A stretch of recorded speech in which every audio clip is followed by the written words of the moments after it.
ఆయన పిలిచి వీళ్ళందరూ ఎప్పుడు రిక్రూట్ అయ్యారు, ఇంత యవ్వనంగా తేజస్గా కనపడుతున్నారు, ఈ మధ్యన డిఎస్సి లేదు కదా, ఇదంతా మన వాళ్ళని అడిగారు. ఇదంతా మన ప్రాడక్టే. 2002, 2012, 96, 98 డిఎస్సి వాళ్ళే. మనం వాళ్ళకు విషయాలు చెప్పక మనం చెడిపోయాం. వీళ్ళందరూ ఈ మధ్యలో మనం గ్యాదర్ చేసిన అవకాశం ఇప్పుడు వచ్చింది. భావితరానికి విత్తనాల ఇక్కడ ఒక యువతరం ఉంది. ఆ తరాన్ని భవిష్యత్ సమాజానికి అందించాల్సిన బాధ్యత మన మీద ఉంది. ఫెడరేషన్గా గత 4-5 ఏళ్ళుగా రెగ్యులర్గా వస్తున్నటువంటి అధ్యయన తరగతులు ఇవన్నీ కూడా దైనందిన జీవితంలో వచ్చే ఒత్తిడి కానీ రకరకాల సమస్యల వల్ల మర్చిపోయాము. పిల్లవాడికి అక్షరాలు లేకపోతే ప్రతిభావంతుడైతాడు, సార్థకత వస్తుంది. ఉద్యమ కార్యకర్తలకు ఉద్యమ తరగతులు, ఉద్యమ ఆవశ్యకత, సమకాలీన రాజకీయ పరిస్థితులు అర్థం చేయించకపోతే అది సంఘం పొరపాటు అవుతుంది. ఆ పొరపాటును ఫెడరేషన్గా గుర్తించడం, రేపు వేసవిలో మళ్ళీ మేము పలకాపాలకు బట్టి మా కార్యకర్తలకు అన్ని విషయాలు బోధించడానికి రాష్ట్ర కమిటీ సంసిద్ధత ఉన్నది. దానికి మీరు కూడా రావాలని చెప్పడం జరిగింది. సరిగ్గా 1990 సంవత్సరంలో ఇక్కడ గుర్తుండడం మహబూబాద్ జూనియర్ కళాశాలలో ఆ రోజు మొదటి విద్యా సదస్సు పెట్టాం. ఆ రోజు మల్లయ్య గారు, వెంకటేశ్వర్ గారు, గంగాధర్ గారు చాలా సీనియర్ నాయకత్వం ఉన్నది. ఆ రోజు కాకరాల గారిని పిలుచుకున్నాం. ఇదే వేణుగోపాల్ సార్ కూడా పిలుచుకున్నాం. డంకెన్ ప్రతిపాదన మీద తాను ఉపన్యాసం ఇచ్చాడు 90లో. ఇప్పటికీ ఎన్ని సంవత్సరాలు గుర్తించండి. మళ్ళీ 22 సంవత్సరాల తర్వాత అదే వేణుగోపాల్ని మహబూబాలో ఫెడరేషన్ వాళ్ళు పిలుచుకోవడం జరిగింది.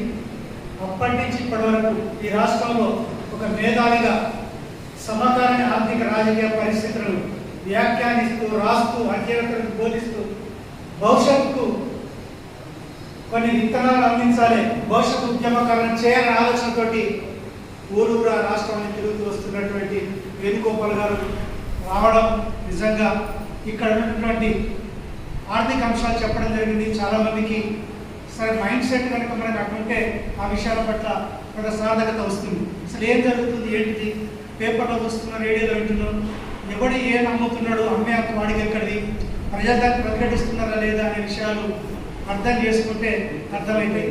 చాలా విషయాలు 1 గంట 5 నిమిషాలు భారతదేశ స్థితిగతులను, ఆర్థిక పరిస్థితిని, ధనవంతమైన దేశమా పేదరిక దేశం అని చెప్పగలిగాడు.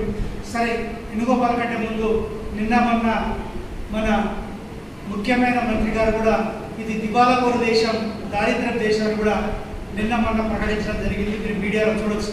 ధనిక దేశం కాదు సుమా, ఇది దారిద్ర్య దేశం అని ఇక్కడ ముఖ్యమైన మంత్రి గారు కూడా ప్రకటించడం జరిగింది.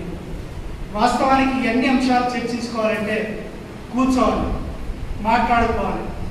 మాట్లాడుకోకపోవడం, కూర్చోకపోవడం వల్ల మనిషికి మధ్య వైరుధ్యాలు, కమిటీకి మధ్య వైరుధ్యాలు, సంస్థ ఎక్కడికో పోతుంది, నేనే హీరోననే భావాలు వస్తున్నాయి. ఇది ఉద్యమ ప్రగతికి ఆటంకంగా ఉంటుంది. కాబట్టి కూర్చొని మాట్లాడుకోవడంలో, సభలు సమావేశం పెట్టుకోవడంలో ఆలస్యం కావడం, అది నిర్లక్ష్యం వల్ల ఇటువంటి పరిస్థితులు వస్తాయి. కానీ నాడు నేడు అయినా మనగాడి సంఘం ఫెడరేషన్ గుర్తించాల్సిన అవసరం ఉంది. ఎందుకు అనంటే ఈ రాష్ట్రంలో, ఉభయ రాష్ట్రాల్లో మొన్న జగన్ ప్రభుత్వాన్ని గడగడలాడించినటువంటి ఫెడరేషన్ ఏపీటీఎఫ్ జెండాలు రెక్కడలాడితే చీమల కుట్టల్లా బొంబాయిలో సిపిఐ కార్మిక సంఘం ఎక్కడికి వస్తున్నారో వచ్చినట్టుగా ఆ దారులు చీమల దారిలో వచ్చిన ర్యాలీ మొన్న విజయవాడ కనపడ్డది. టీవీలలో చూసాం, యూట్యూబ్లో చూసాం. ఎక్కడ జెండాలు ఎక్కడి నుంచి వచ్చారు. ఉద్యోగ సంఘాలు ప్రభుత్వంతో అంటగాగుతున్న సందర్భంలో, ప్రభుత్వం కోర్టుగా మారే సందర్భంలో ఆ టీఆర్ఎస్ నినాదాన్ని సజీవంగా ఉంచగలిగిన ఫెడరేషన్ అక్కడ ఏపీటీఎఫ్ గుర్తించాలి. ఇక్కడ 370 వ్యతిరేకంగా, 370 అంటే భయపడి, 370 అంటే ఏదో అర్థం కాని స్థితిలో మొట్టమొదటిసారిగా అర్థం చేసుకొని 370 వల్ల ఎటువంటి ఇబ్బంది ఉంటుంది, నిరుద్యోగులకు ఉద్యోగ ఉపాధి రేట్ ఉంటుందని మొట్టమొదటిగా చెప్పి ఉద్యమంలో తీసుకురాగలిగింది టీపీటీగా గుర్తించాలి. రాష్ట్రాలు వేరైనా, ప్రభుత్వాలు వేరైనా, భాషలు వేరైనా, ఏది వేరైనా, ప్రాంతాలు వేరైనా, భావం ఒక్కటే, భావజాలం ఒక్కటే, పాలితులు ఒక్కటే. మనం బాధితులుగా ఒక్కడే ఉండాలని మొన్న విజయవాడలో జరిగినటువంటి పరమేశ్వరరావు వర్ధన్ సభలో చెప్పడం జరిగింది. ఈ విషయాన్ని మొన్న శ్రీకాకుళం రాష్ట్ర అధ్యక్షుడు కోవడం జరిగింది. శ్రీకాకుళంలో 7,000 మందితోటి ఫెడరేషన్ గుడు తొలగించే విధంగా ఆ మార్గోల ప్రాంతాల్లో ఉద్యమాలకు మొదటిగా ఆదిపట్ల కైలాసం వెంకటరావు సత్యం ఉపాధ్యాయులు ఉంటూ ఉద్యమాలకు సాయుధరహితంగా పోరాటాలకు ఎట్లయితే భాషలో ఉన్నారో ఆ ప్రాంతంలో మన 75 సంవత్సరాల ఫెడరేషన్ మహాసభలు జరిగినాయి. దానికి మనకు కూడా మనం చిన్న తరఫున అధ్యక్షుడు కోవడం జరిగింది. భవిష్యత్తులో వారు మనం వేరు కాదు, ఆంధ్ర తెలంగాణ కావచ్చు, వేరు వేరుగా కొట్టడవచ్చు, ఆ పని అయిపోయింది. కానీ ఇక్కడ ఆ సమస్య ఈ సమస్య ఇది జాతీయ విద్యా విధానం వస్తుంది. జాతీయ విద్యానికి వ్యతిరేకంగా మనం ఇద్దరం కలిసి కొట్టాడాల్సిన అవసరం ఉంది. ఆ మేరకు కూడా మనం ఆలోచించాల్సిన అవసరం ఉంది. దీనికంటే ముందుగా నేను మీకు ఒకటి చెప్పదలుచుకున్నాను.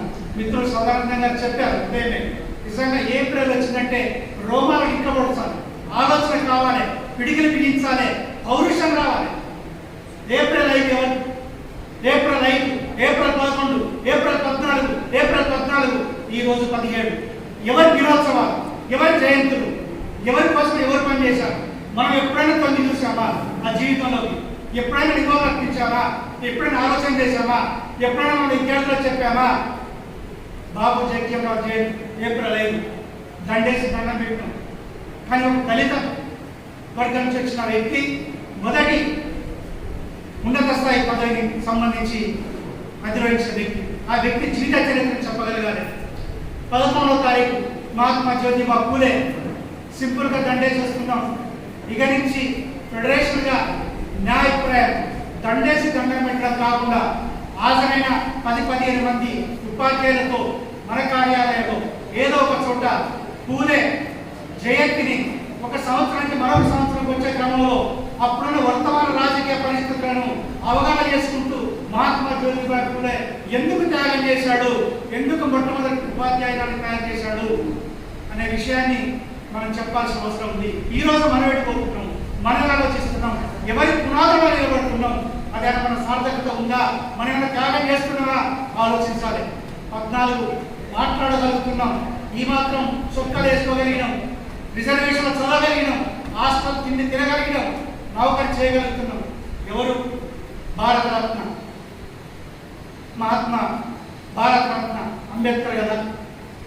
దండేశ్వరుడు అయిపోలేదు కదా. మనం ఏమైనా చరిత్ర చదువుతున్నావా? మన పిల్లలు చెప్తున్నావా? పిల్లలకు మార్కుల వరకు వచ్చే ప్రశ్నలకే చెప్తున్నావా? మనం ఎందుకు లోతుగా అధ్యయనం చేయకూడదు? కాబట్టి అది కూడా అధ్యయనం చేయాలి. మరొక అంశం, మరొక పత్రాలు మేడం చెప్పేది నిజంగా ఈరోజు అందరిగా కూర్చోడానికి, మాలాంటి మాట్లాడడానికి 80-90లో వచ్చినటువంటి విద్యార్థి ఉద్యమాలు ఈరోజు రాష్ట్రంలో మంత్రులు కావచ్చు, ఐఏఎస్లు కావచ్చు, ఐపీఎస్లు కావచ్చు, చాలా మందికి వ్యక్తిత్వాన్ని ఇవ్వగలిగి, సమాజాన్ని అర్థం చేసుకోగలిగి, తోటి ప్రజల బాగోగులను ఆలోచించగలిగి, ఇంతో అంతో కనీసం భావజాలం పెంపొందించాలంటే అది వామపక్ష విద్యార్థి నేత, విప్లవ విద్యార్థి నిర్మాత జార్జి రెడ్డి వర్ధంతి రెడ్డి వారసత్వమే, జార్జి రెడ్డి వారసుడే, జార్జి రెడ్డి అమ్మాలే ఈరోజు అనేక ఉద్యమాలలో, ఉపాధ్యాయ ఉద్యమాల్లో ఉన్నారు, ఉద్యోగ ఉద్యమాల్లో ఉన్నారు, చాలా మంది రాజకీయ నాయకులు ఉన్నారు. ఈరోజు మాట్లాడిన వారు తెలంగాణ గవర్నమెంట్ లో చాలా మంది ఉన్నారు. జార్జ్ వారసత్వాన్ని ఈరోజు వాళ్ళు మాట్లాడగలుగుతున్నారు, అనర్థంగా చేయగలుగుతున్నారు, ప్రజలు పోగలుగుతున్నారంటే ఆయన చదివే ఆయన ఆలోచన ఈ రాష్ట్రంలో రాష్ట్రాల్లో విద్యార్థి ఉద్యమానికి, వామపక్ష ఉద్యమానికి ఆద్యుడు జార్జ్ రెడ్డి. తను చనిపోతూ ఈ రాష్ట్రానికి ఉద్యమాన్ని అందించిన వ్యక్తి, ఆయన గురించి మనం మాట్లాడుకోవాలి. మరొక అంశం, ఈరోజు 17వ తారీఖు మీ అందరికి గుర్తుండే ఉంటుంది. చాలా మందికి నాకు తెలుసుకో తెలియదు, నాకు తెలియదు. నేను కూడా ఆ సందర్భాన్ని చెప్పదలుచుకున్నాను. నాకు పాటలు రావు కానీ ఒక చరణం పాడాల్సిన అవసరం ఉండే. మిత్రులారా, కొద్దిగా అటెన్షన్ ఉంటే మరొక 2 నిమిషాలు మాట్లాడాలి. ఆయన ఎవరో కాదు, నిజంగా ఈ రాష్ట్రంలో ఒక విప్లవ పార్టీ ఏర్పాటులో ప్రధాన భూమిక, 4 దశాబ్దాలుగా పనిచేసిన వ్యక్తి. మొదటగా హిందీ ఉపాధ్యాయుడు, ఉద్యమాలకు వచ్చి ఈ రాష్ట్రంలో సాయుధ పోరాటం ద్వారా సమాజం మారుతుందని నమ్మి 40 ఏళ్ళుగా అక్కడ పనిచేసిన వ్యక్తి. పాట రాసిన సందర్భం ఉంది. ఆయనే కంబంపాటి జ్ఞాన సత్యమూర్తి, కేజీ సత్యమూర్తి గురబ్ శివసాగర్ గారి వర్ధంతి కూడా. ఆయన అంటాడు, అమ్మా నన్ను కన్నందుకు విప్లవ వందనాలు. నిజంగా ఆనాడు ఉద్యమాలలో విద్యార్థులుగా మాలాంటి వాళ్ళం పనిచేయగలిగినామంటే ఆ పాట వింటే కన్నీటి పర్యంతం. తల్లులతో కృతజ్ఞత పూర్వకంగా అటు సాహిత్య రహితంగా పోరాటం చేస్తూనే కవిగా శివసాగర్గా అనేక పుస్తకాలు రచించి మరి చివరి దశలో రకరకాల కారణాలతో బయటకు వచ్చి అసూరు భాషినటువంటి కేజీ సత్యమూర్తి శివసాగర్ గారి వర్ధంతి కూడా ఈరోజే. ఇన్ని ప్రత్యేకతలు ఏప్రిల్కి ఉన్నాయి. మనం భవిష్యత్తులో కూడా ఈ 5 అంశాల పట్ల 5 జీవిత చరిత్రను కనీసం అధ్యయనం చేయాల్సిన అవసరం ఉంది. మనం అధ్యయనం చేయడం ద్వారా తెలుసో తెలియకనో క్లాస్ రూమ్లలో ఆలోచనలు పాఠ్యాంశం బోధించేటప్పుడు ఆయుష్కంగా అనుకోకుండా అవి వస్తూనే ఉంటాయి. కాబట్టి మనం చదవడం ద్వారా సమాజానికి ఉపయోగం, మనం చదవడం ద్వారా నూతన సమాజ ఆవిష్కరణ జరుగుతుంది, మనం చదవడం ద్వారా విద్యార్థులకు అదనపు జ్ఞానం అందుతుంది. మనం చదవకపోవడం వల్ల రాబోయే సమాజం బలహీన సమాజం ఏర్పడుతుంది. మనం చదవకపోవడం వల్ల వర్తమాన రాజకీయ పరిస్థితులను అవగాహన చేసుకునే దుస్థితిలో ఉంటాం. మనం చదవకపోవడం వల్ల ఈ రాష్ట్రంలో మనం ఏం కోరుకున్నాం, సమాన విద్యా అవకాశాలు, ఆర్థిక సమానత, ఇవన్నీ కూడా ఏం కోరుకున్నాం అవి రాని సందర్భం ఉంటుంది. అందుకే ఉద్యమ మూలంలో మీరు ఆలోచించండి, ఉద్యమ చరిత్ర చదవండి. ఈరోజు ఈ తెలంగాణలో, ఈ ఉభయ రాష్ట్రాల్లో, భారతదేశంలో ప్రపంచ చరిత్ర ఎక్కడ చూడండి, ఎవడే మొదటి కాడంటే ఉపాధ్యాయుడే. ఆ పాత్ర ఈ ప్రపంచం మనకు అందించింది. మనం మౌనంగా ఉంటే ఎట్లా, మనం చేతులు కట్టుకుంటే ఎట్లా, మనం ఏదో చిన్న చిన్న సమస్యల మీద మనం కుమ్ములాడుకుంటే ఎట్లా, మన సమాజం కోసం, నూతన సమాజం కోసం మాట్లాడాలి కదా, ప్రజల సమస్యల గురించి మాట్లాడాలి కదా, అనేక సమస్యలు ఉన్నాయి కదా. మీరు అనుకోవచ్చు, కొంత టీచర్స్ అందరూ తిడుతూనే ఉన్నారు ఈ ప్రభుత్వాన్ని, ఆర్థిక దివాలా తీసింది, మోడీ డబుల్ ఇంజన్ ఏదో చేసిందని చాలా చెప్తున్నారు. ఇప్పుడు తిట్టకపోతే ఏం చేయాలి? ఏమన్నా బాగుపడ్డదా? మార్పు వచ్చింది. ఎట్లా వచ్చింది మార్పు? మీ అందరూ తెలుసు. అప్పుడప్పుడు ఆర్థిక గణితాలు వస్తాయి. మనం రాసింది కాదు, మనం చెప్పేది కాదు. ప్రభుత్వమే అధికారికంగా విడుదల చేసే జాబితాలు 130 కోట్లు అని చెప్పారు వేణుగోపాల్. 130 కోట్ల మంది జనాభాలో కేవలం 100 మంది దగ్గర 90% సంపద ఎట్లా పోగైంది అంటే ప్రజలు బాగుపడ్డట, గుడిసెవాడు డాబా కట్టుకున్నట్ట, డాబావాడు ఇంకో డాబా కట్టుకున్నట్ట. ఏ మార్పు జరిగింది? ఒక్కసారి గ్రామీణ ప్రాంతాలకు పోండి, ఆర్థికంగా బాగుపడ్డదా? మీరు మీ విద్యార్థులు ఇల్లు తిరగండి, చుట్టూ గుడిసె మేకలు రాళ్ళపోయి తప్ప ఏమన్నా మారిందా? ఒకటే కరెంటు కుక్క కడప నడి మధ్యలో ఉంటుంది తప్ప ఏమన్నా మారిందా? ఆలోచన చేయండి. కాబట్టి మన వైపు చూపిస్తుంది, మన వైపు బాధ్యత ఉంది. ఆ బాధ్యత నెరవేర్చే క్రమంలోనే ఈ విద్యా సంస్థలు పెడుతున్నాం. ఆ మేరకు మీరు అందరూ కూడా మీకు బలివైనా ఇష్టం లేకపోయినా మీ మనసు ఎటో ఉన్నా మీ చెవులు మాత్రం ఎటో పనిచేస్తాయి, మీ కన్నీటే చూస్తాయి. ఆ చెవులలో చెప్పే మాటలు ఎక్కడ వృధా కావు. మనం మాట్లాడే మాటలు క్లాస్ రూమ్లో విద్యార్థులు చాలా మంది వినకపోవచ్చు, కానీ పరీక్ష పేపర్ ముందు కూర్చున్నప్పుడు ఏ సార్ ఏం చెప్పిందో ఆటోమేటిక్గా జ్ఞాపకశక్తి వస్తుంది. వాడు పేపర్ మీద పెడతాడు, వాడు ఉత్తీర్ణుడు అవుతాడు. అదేవిధంగా మీరు ఉద్యమకారులు అయినప్పుడు, ఉద్యోగంలో మాట్లాడేటప్పుడు, కమిటీ మీటింగ్లో మాట్లాడేటప్పుడు ఖచ్చితంగా విద్యా సదస్సులు ఉపయోగించుకోవాల్సిన అవసరం ఉంది. కాస్తంత కాన్సన్ట్రేషన్ చేయాల్సిన అవసరం ఉంది. గణాంకాలు రాసుకోవాల్సిన అవసరం ఉంది. సామెతలు కానీ కొటేషన్స్ రాసుకోవాల్సిన అవసరం ఉంది. అందుకే రికార్డు ఇచ్చాం, రాతలేదు, వింటున్నారు. సరే, విన్నదాన్ని భవిష్యత్తులో చెప్పే పరిస్థితి చాలా సంతోషం. ఆ మేరకు మీరందరూ కూడా ఆ వైపు ఆలోచించాలి.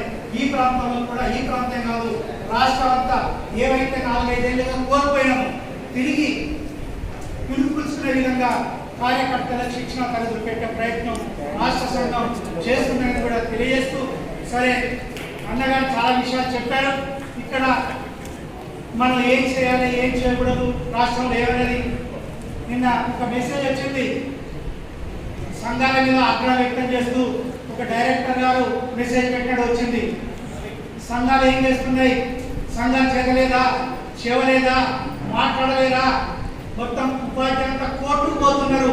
10 ఏళ్ళు పడేసి కోర్టుకు పోయి ఇంట్లో కూర్చుంటున్నారు. ఉపాధ్యాయులకు వచ్చే పదోన్నతులు కావచ్చు, ఇతర కావచ్చు, సర్వీసులు పట్టుబడుతున్నారు, సంఘాలకే చైతన్యం లేదా, మీరు ప్రేక్షపాతం వహిస్తారని చెప్పి మాట్లాడుతూ అధికారం పెట్టడం జరిగింది 370 మీద. అధికారులు చెప్పాము, మేము అధికారులతో మాట్లాడాం. మీరు కదా కారణం, ఉపాధ్యాయులు విధించే కారణం మీరు కదా. మీకు సోయి ఉంటే ముఖ్యమంత్రి చెప్పాడు కదా 3 ఏళ్ల కిందనే పెద్ద పెద్ద ఒత్తిడి పెట్టి సర్వీస్ రూల్స్ పరిష్కరిస్తా ఎంతసేపు అన్నాడు కదా. ఆ రోజు 3 కమ్మాలు అన్నాడు కదా. నిన్న కాక మొన్న ఇతర రాష్ట్రాలు వచ్చి మన సర్వీస్ రూల్స్ ఎట్లా ఉండేవో పరిశీలించిపోయేదాన్ని సర్వీస్ రూల్ చేయాలని చెప్పి మొన్న అసెంబ్లీలో చెప్పాడు కదా. ఏమన్నా మాట భాషంగా ఉందా? దీన్ని ఎవరు చేయాలి? మీరు కదా చేయాల్సింది, మీ ప్రభుత్వం కదా చేయాల్సింది. ఎక్కడ పోయిన సర్వీస్ రూల్స్, ఎక్కడ పోయిన ముఖ్యమంత్రి హామీలు, ఎక్కడ పోయిన బదిలీలు, ఎక్కడ పోయిన పదోన్నతులు, ఎప్పటి కాశ పిల్లగాని పిప్పటి లెక్క అనగానే వాళ్ళు వేసి తీసుకుపోయి ఇక్కడే ఉన్నారు. రాత్రి 12 పౌరు ప్రమోషన్ 1, 2 కూడా అనగానే ఇంకా మరి ఎప్పుడు ఇస్తారని ఎన్నిసార్లు అడుగుతారు. ఎందుకు ఇవ్వట్లేవు? నిలదీసే ధైర్యం స్థైర్యం మనకు కావాలి. మన సభ్యులు ఏ సంఘంలో సభ్యులు ఉంటామో వాళ్ళతో మాట్లాడే విధంగా మనం గట్టిగా ప్రయత్నించాలి. చాలా సంఘాల గురించి మాట్లాడరు. ఈరోజు ఉపాధ్యాయులు తెలంగాణ సమాజానికి బాధ్యత ఇచ్చే సంఘం ఏదంటే ఫెడరేషన్ చెప్పదలుచుకున్నాను. ఎందుకంటే ఈరోజు కూర్చొని మాట్లాడగలుగుతున్నాం, మన స్వేచ్ఛగా ఇంత టీఆర్సీ తీసుకోగలిగిన ఇతరత్ర మనకు లబ్ధి పొందగలుగుతున్నాం అంటే మనకంటే చిరు కార్మికులు, చిన్న ఉద్యోగులు మనకు జీవగంజి పోశారు.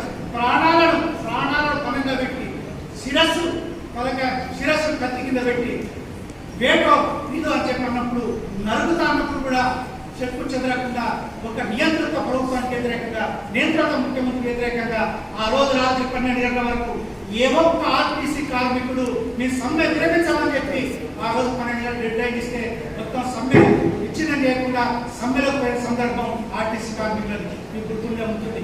ఈ రోజు ఆర్టీసీ కార్మికుల ఉద్యమ విజయవంతమే మనం మాట్లాడే స్వేచ్ఛ రావడానికి కారణం. అదే తప్ప మరొకటి కాదు. ఈ రాష్ట్రంలో ఉపాధ్యాయ సంఘాలు, ఉద్యోగ సంఘాలు, కార్మిక సంఘాలకు ఇంత వెసులుబాటు కల్పించి స్థాయిగా ఎదురెత్తింది ఆర్టీసీ ఉద్యమాన్ని గుర్తించాలి. ఆర్టీసీ ఉద్యమంలో ఫెడరేషన్ గా నిజంగా మొట్టమొదటిసారిగా మన గర్వంగా ఫీల్ కావాల్సిన అవసరం ఉంది. ఛాతీ మీద మన చెప్పుకునే స్థాయి ధైర్యం మనకే ఉంది. ఏ సంఘానికి లేదు.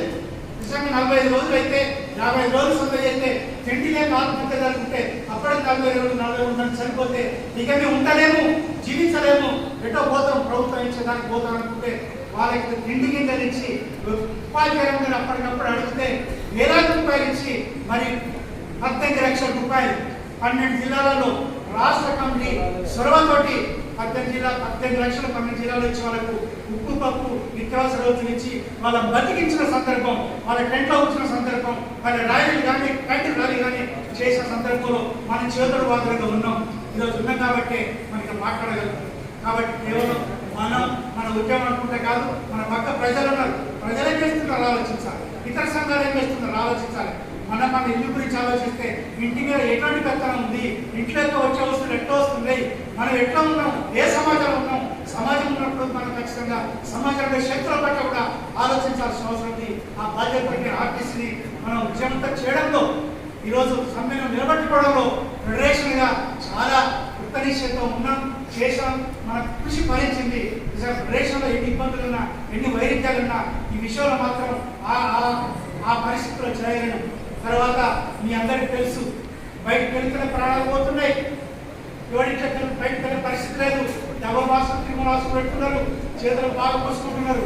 కానీ ఫెడరేషన్ గా ఒక్క స్టేట్మెంట్, ఒక్క వ్యాక్సిన్ మెసేజ్ పెడితే 100,000 రూపాయలు వస్తే ఇంకా తిండి గింజలో ఉప్పు పప్పు వాళ్ళ కూరలో పోయి వలస కార్మికులకు, పేదలకు తిండి లేని పరిస్థితుల్లో ఇచ్చిన సందర్భం. ఇది మానవత్వం, ఇది ఫెడరేషన్ లక్ష్యం, ఇది కదా మన మేనిఫెస్టోలో ఉంది, ఇది కదా మనం చేయాల్సింది. ఆ కర్తవ్య నెరవేర్చడంలో రాష్ట్ర సంఘం అన్ని జిల్లా శాఖలు రెండు అంశాలలో ఆర్టీసీ కార్మికుల విషయంలో, మరి కోవిడ్ పరిస్థితుల్లో వలస కార్మికులకు, పేదలకు నిత్యావసర పంపిణీ చేయడంలో మనం పూర్తిగా విజయవంతమైన మన సామాజికత ఏందో, మన మేనిఫెస్టోలో ఏం చెప్పుకున్నామో అది ఖచ్చితంగా నెరవేర్చగలిగినాం. దానికి ఫెడరేషన్ నాయకత్వమే పూర్వ బాధ్యులే మనకు స్ఫూర్తిగా భావించాల్సిన అవసరం ఉంది. ఇప్పటి తరం ఇంకా 2040 వరకు, 2050 వరకు మీలో కూర్చున్న వాళ్ళు ఉన్నారు. భవిష్యత్తు చాలా ఉంది, చాలా ఉంది. మరి విధానం ఎట్నే ఉంటే ఎట్లా, సమస్య ఎట్నే ఉంటే ఎట్లా, మద్దతు రాకపోతే ఎట్లా, మరి విద్యలో ఏం జరుగుతుంది? కనీసం కలిగి ఉండాలి, కనీసం గణాంకాలు తెలిసి ఉండాలి. వ్యాఖ్యానించగలగాలి. లేనట్లయితే ఎవడో యొక్క రాష్ట్రం అని చెప్తాడో జిల్లా అని చెప్తాడో మనకి మనకు సంబంధం లేని అంశాన్ని అనుకోకూడదు. కాబట్టి ఈ రాష్ట్రంలో ప్రతిదీ జరిగే చాలా మందికి అభిమానం ఉండొచ్చు, బ్రహ్మాండంగా చేస్తున్నాడు కదా, కులాలకు మతాలకు ఆవేస్తున్నాడుగా, రంజాన్ అంటే దావతులు ఇస్తున్నాడు, దోతులు ఇస్తున్నాడు, చీరలు ఇస్తున్నాడు, రకరకాలు ఇస్తున్నాడు, ఇంకా రకరకాలు ఇస్తున్నాడు కదా, ఇంకేం తక్కువైంది మాట్లాడదామంటున్నాము. చాలా తక్కువైంది. ఇవ్వాల్సింది ఇవ్వడం లేదు. ఇవ్వాల్సింది ఇస్తే నువ్వు రాయితీలు అక్కర్లేదు. కుటుంబంలో వైద్యపరంగా విద్యాపరంగా నువ్వు అప్డేట్ చేయగలిగాలి. ఈరోజు గణాంకాలు చెప్తున్నాయి. లిటరసీలో ఎక్కడ ఉన్నాం, లిక్కర్లో ఎక్కడున్నాం. ఇది మనం చెప్పింది కాదు. లిక్కర్లో టాప్, లిటరసీలో 4వ స్థానం 29 రాష్ట్రాలలో. బడ్జెట్ ఏమైంది 10.48% నుంచి 6.7%. సిగ్గుసరమే కదా ఇది. 6.7% అంటే ఏమవుతుంది? పొద్దుగాలో తప్పుడు కొత్త బళ్ళు రావు, గదులు రావు, ఇంప్రూవ్మెంట్ ఉండదు, సర్వీస్ పర్సన్స్ ఉండరు, ఎవరు ఉండరు. ఇవన్నీ కూడా విద్యారంగాన్ని మాటలు పెట్టి విద్యారంగాన్ని క్రమంగా అణచివేస్తుంటే ఈరోజు 2 యూనివర్సిటీలపై 6 యూనివర్సిటీలకు అనుమతి వస్తే రేపు మన చేతిలో విద్యారంగం ఉంటుందా? విద్య కొనుక్కోగలుగుతామా? ఉన్నత విద్య పోగలుగుతామా? మనం దళితులుగా, బడుగులుగా, పని వర్గాలుగా చదివించగలుగుతామా? ప్రపంచ శ్రేణి యూనివర్సిటీలు వస్తాయట, అందరూ ఉండగలుగుతామా? ఇవన్నీ కూడా మనం ఆలోచించాలి. కాబట్టి విద్య ప్రైవేటీకరణ వ్యతిరేకంగా మనం పోట్లాడాల్సిన అవసరం ఉంది, ఆలోచన చేయాల్సిన అవసరం ఉంది. ఈ రాష్ట్రంలో నిన్న మొన్న చాలా పథకాలు ప్రవేశపెట్టారు. ఆంగ్ల మాధ్యమం అన్నారు, ఈఎల్సీ శిక్షణ అన్నారు. ఈఎల్సీ శిక్షణ గురించి మనం మాట్లాడే డైరెక్టర్ గారితో అంటే సంతి నీదే, నీళ్ళ నీదే, అన్ని నువ్వే తెచ్చుకో. ఇది శిక్షణ. ఈ శిక్షణ అనేది నీకు కంపల్సరీ. శిక్షణ ముందు ఉపాధ్యాయుడివి, శిక్షణ పొందాలి. ఆంగ్ల మాధ్యమంలో నీవు విద్యార్థులకు విద్య నేర్పాలి. అంటే ఈయన నేర్పే విద్య, ఈయన నేర్పే నైపుణ్యంతో విద్యార్థుల ఆర్థిక స్థితి, ఎస్సీ ఎస్టీ బీసీల విద్యార్థుల దారిద్ర్యంతో పోయి మొత్తం ధనవంతులు అవుతారా? ఈ రాష్ట్రంలో 60 లక్షల మంది పిల్లలు ఉన్నారు, 25 లక్షల మంది ప్రభుత్వ పాఠశాలలో ఉన్నారు, 32 లక్షల మంది ప్రైవేట్ పాఠశాలలో ఉన్నారు. అంటే ఎక్కువ మంది ప్రైవేట్ పాఠశాలలో ఉన్నారు. 25 లక్షల మంది పిల్లల దారిద్ర్యాన్ని ఈ ఇంగ్లీష్ మీడియంతో తీర్చగలుగుతావా? 25 లక్షల మంది పిల్లలు చదివే పాఠశాలలో 39,300 పోస్టులు ఖాళీ ఉన్నాయి. 18,000 విద్యావాలంటీర్లు ఉన్నారు. ఈ సంవత్సరం 2,46,500 వస్తే ఒక్క ఉపాధ్యాయుని, ఒక్క విధిని నియమించలే. ఈవెన్ మినిస్టర్ అంటుంది విద్యామంత్రిగా, నా నియోజకవర్గంలో, నా ఊరి బడిలో పిల్లల పెరిగిళ్ళు సార్ నియమనం చేయలేదు. చాలా దయనీయ పరిస్థితి. అంటే ఈ ప్రభుత్వ పాఠశాలలో విద్యార్థులు పెరిగిన క్రీడా విద్యార్థుల కనుక బట్టలు ఇవ్వడంలో, వివిధ కానీ అదనపు ఇవ్వడంలో నిర్లక్ష్యంగా ఉన్నది. కావాలని అణచివేస్తుంది. ఇది మొత్తం వేరే చేతికి ఇవ్వడానికి సిద్ధమైంది. ఇది పడికట్టు పదాలు కాదు, కమ్యూనిస్ట్ చెప్పే పదాలు కాదు, విప్లవాలు చెప్పే పదాలు కాదు, ఆచరణలో ఉన్నది. మొత్తం యూనివర్సిటీలు ప్రైవేట్ పరం అయితే ఇప్పుడు 15 యూనివర్సిటీలు ఉన్నాయి. నాగార్జున ఉన్నది, శాతవాహన ఉన్నది, కాకతీయ ఉన్నది, జిల్లాకు యూనివర్సిటీ ఉంది. ఒక హై స్కూల్లో ఉన్న స్టాఫ్ ఈరోజు నల్గొండ యూనివర్సిటీలో లేదు. ఒక junior college staff Nalgonda university లేదు. ఈరోజు 3,570 పోస్టులు యూనివర్సిటీలో ఖాళీగా ఉన్నాయి. ఎందుకు పెట్టారు? ఎందుకు ఖాళీ? ఇక్కడ ఖాళీ ఉంటే ఎవడిపోతాడు? సౌకర్యం లేకుంటే ఎవడిపోతాడు? కాబట్టి ఇవన్నీ కూడా విద్యారంగం దొంగతనాన్ని చెప్పగలగాలి. అంటే ఉన్నత విద్య కానీ, ప్రాథమిక రంగం కానీ. కాబట్టి ఆ మేరకు మనం ప్రయత్నం చేయాలి. మన సర్వీస్ పర్సన్స్ అడిగాం, మా దగ్గర నిధులు లేవన్నాడు. 65 లక్షలు కావాలి 25 పాఠశాలను నియమించడానికి. 25 లేవు. కేంద్ర ప్రభుత్వం 3 ఏళ్ళు ఇచ్చింది, 3 ఏళ్ళు పెట్టాం. మా దగ్గర డబ్బులు లేవు. ఒకవేళ పెడితే వాళ్ళు కోర్టుకు పోతే మళ్ళీ మీ ఎక్కడి తేవాలి. ఇది ప్రభుత్వ ఆలోచన. కూర్చి అడిగితే డైరెక్టర్ చెప్పిన అంశం. 65 లక్షలు పెట్టి బడులు మనం ఊపుకుంటున్నాం, మనకు అడుగుతున్నాం. ఏమైనా రెస్పాన్స్ వచ్చిందా? సొసైటీ ప్రభుత్వం నుంచి వచ్చిందా? ప్రేక్షక పాత్ర వహించాలి. కాబట్టి ఇటువంటి విధానాన్ని మనం చెప్పగలగాలి, చేయగలగాలి. అదేవిధంగా మరి ఈ ఇంగ్లీష్ మీడియంలో మనం డిమాండ్ చేశాం. ఇంగ్లీష్ మీద వచ్చిన 2 రోజులకే ఒక ఆర్టికల్ రాయడం జరిగింది. భౌతిక వనరుల పెంపుదల చేయండి, ఖాళీగా భర్తీ చేయండి. ఇంగ్లీష్ మీడియంలో పరభాష కాబట్టి ఇంగ్లీష్ నైపుణ్యాలు వచ్చే విధంగా సిఫెల్ ద్వారా శిక్షణ ఇవ్వండి. ఉపాధ్యాయులందరికీ 9 వారాల శిక్షణ సరిపోదు. 5 వారాలు, 4 వారాలు ఆఫ్లైన్, 5 వారాలు ఆన్లైన్ అంటాం. ఆన్లైన్ విద్య ఎందుకు పనికిరాదు? ఆన్లైన్ విద్యతో ఉపయోగం లేదు. నువ్వు భౌతికంగా ఎట్లా ఇస్తావో ఇచ్చాయి. విద్యార్థులకు ఆ నైపుణ్యాలు వచ్చేందుకు ప్రయత్నం చేయి. ఇంగ్లీష్ మీడియంలో ఈరోజు విద్య బోధించాలంటే 22,000 ఉపాధ్యాయులు కొత్తగా కావాలి, తరగతి గదులు కావాలి, సమాంతరంగా తెలుగు మీడియం అన్ని కావాలి. అంటే తెలుగు మీడియాన్ని కావాలని పొందబెట్టే ప్రయత్నం చేయడం. తెలుగు మీడియంలో మరి చదవగలుగుతాం, రాయగలుగుతాం, మాట్లాడగలుగుతాం, నవ్వగలుగుతాం, ఏడవగలుగుతాం. పరభాషలో ఏడవలేము, నవ్వలేము, భావాలు చెప్పలేము, ఆ నైపుణ్యాలు ఏమనేది మనంగా చెప్పేది పెద్దలే చెప్తున్నారు. ఈరోజు జాతీయ విద్యా విధానంలో కూడా 8వ తరగతి వరకు మాతృభాషలో ఉండాలి. మాతృభాషలో ఉంటేనే విద్యార్థికి నైపుణ్యాలు వస్తాయి. ఆ ప్రాంతాల నైపుణ్యాలు కానీ, అవగాహన చేసుకునే కానీ, మాట్లాడే నైపుణ్యాలు వస్తాయని జాతీయ విద్యార్థులు చెప్పి జాతీయ విద్యకు వ్యతిరేకంగా ఏ విధంగా రాత్రి ఎవరు మాట్లాడలే, ఎవరిని అడగలే, తోటలో వస్తున్నట్టు మెడ వస్తుని వాడు పెట్టాడు, నాడు నేడు నేను పెడతా, వాడు పెట్టి ఇంగ్లీష్ నేను పెడతా. ఒక్కసారి మాట్లాడాల్సిన అవసరం లేదు. ఇక్కడ మేధావులు ఉన్నారు కదా, విద్యావేత్తలు ఉన్నారు కదా, మాట్లాడలే, సంఘాలతో మాట్లాడలే. రాత్రి అన్నారు 2022-23లో ఏకంగా 1 నుంచి 10 అన్నారు. మళ్ళీ 2 రోజులు కాలేజీ లేదు 1 నుంచి 8 అన్నారు, తర్వాత 9 అన్నారు, తర్వాత 10 అన్నారు, తర్వాత ఏమైతుందో తెలియదు. కాబట్టి మనంగా మన దగ్గర ఉన్న పిల్లలకు ఏ బాధ్యత వహించాలో అర్థం చేసుకోండి. అదేవిధంగా ఈ మధ్యలో మన ఊరు మనబడి వస్తుంది. చాలా మందికి సంతోషం ఉండొచ్చు, బాగా అవుతుంది అనేది. అక్కడ దృశ్యులు మండలానికి 2 బళ్ళు, 1 బళ్ళు నాడు నేడులో బ్రహ్మాండంగా ఉన్నాయి. మరి ఇక్కడైతే అట్లా ఇక్కడ ఏం చేస్తున్నారు? ముందులో సార్ చెప్పాడు, చంద్రుకంగా అనుకుంటాను స్లాబ్ అంతా పోయింది, ఇది పనికిరాదంటే ఎవరైనా చెప్పింది. 4 శుభలేసి పెట్టి కాంక్రీట్ చేస్తే కలలేస్తే అయిపోతుంది. అంటే పాతదానికి పూతలు వేస్తే మనూరు పడిపడేది.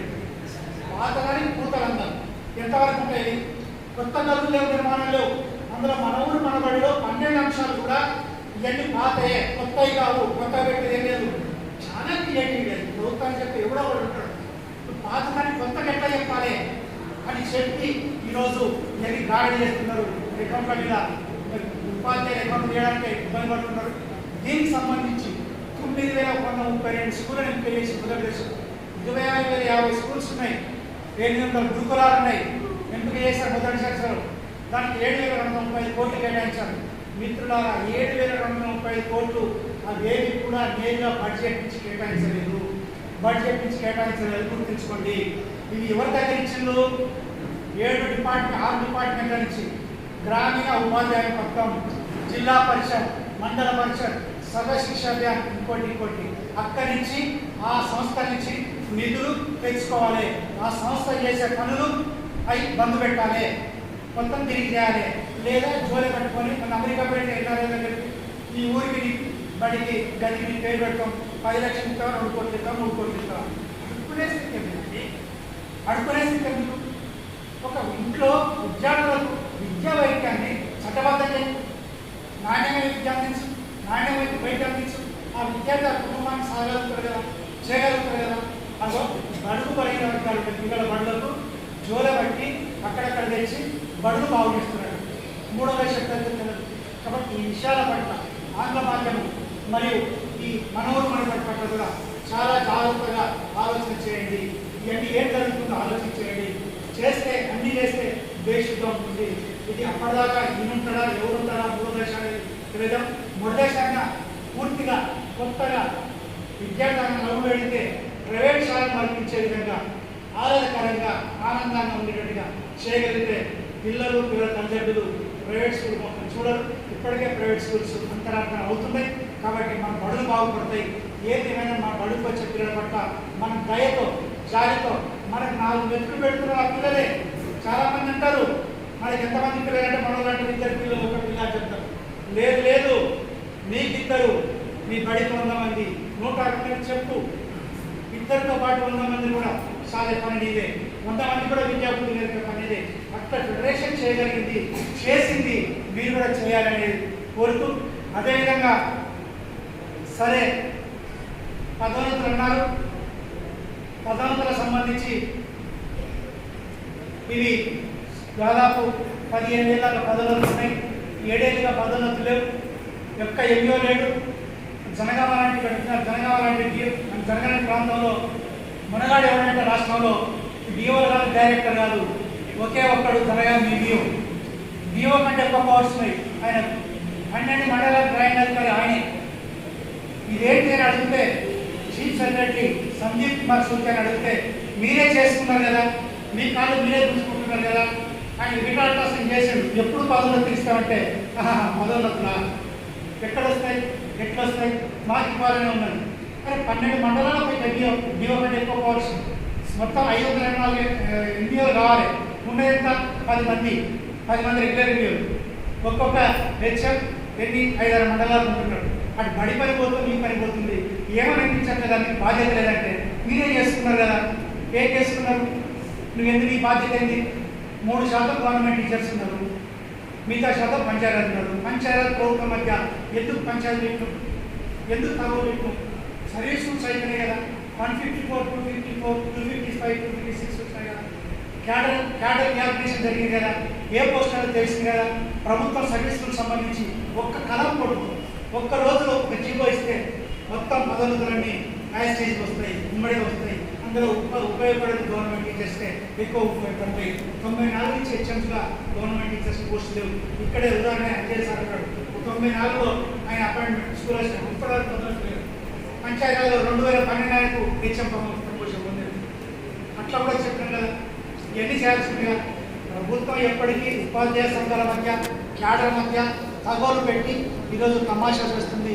ఆ తమాషను అర్థం చేసుకోవాల్సిన అవసరం ఉంది. పదోన్నతులు ఎప్పుడు వస్తాయని అసిస్టెంట్ డైరెక్టర్ గారిని అడిగాం.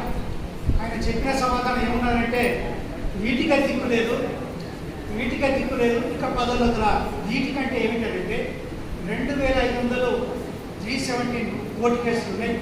మొత్తం 12,000 అప్పీల్స్ ఉన్నాయి. 12,000 2,500 కోర్టు కేసులు ఉన్నాయి. ఉపాధ్యాయ సంఘాలు పోరాటం చేయడం మర్చిపోయింది. వాళ్ళ కార్యక్రమాలు చేసుకుంటున్నారు. 10,000 పడేసి కోర్టుకు పోతున్నారు. ఇక మాకు తలనొప్పి అయింది, ఇట్లా కూర్చున్నాం.